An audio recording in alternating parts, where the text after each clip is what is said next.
మళ్ళీ గడీల పాలన రానీయం. ఎవరంటున్నారు? తెలంగాణ ముఖ్యమంత్రి రేవంత్ రెడ్డి గారు ఏమంటున్నాడు? మళ్ళీ గడీల పాలన రానీయమట.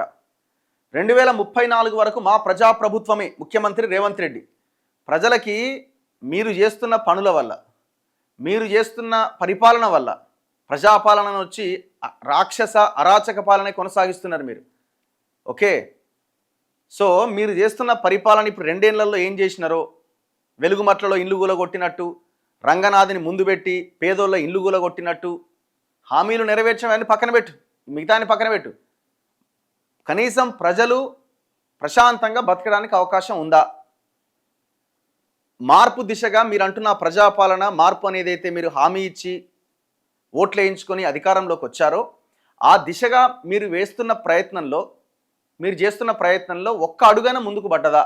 కనీసం ఇట్లా కాళ్ళు లేపి ఇట్లా ముందుకు పెట్టే ప్రయత్నం అయినా చేసే ప్రయత్నం జరిగిందా?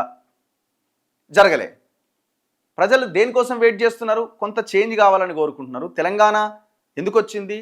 అమరవీరులు ఎందుకు దాదాపు 1200 మందికి పైగా ప్రాణాలు కోల్పోయారు. వేలాది మంది ఉద్యమకారుల త్యాగ ఫలం తెలంగాణ. ఆ తెలంగాణని ఏ రకంగా ముందుకు తీసుకెళ్ళాలి?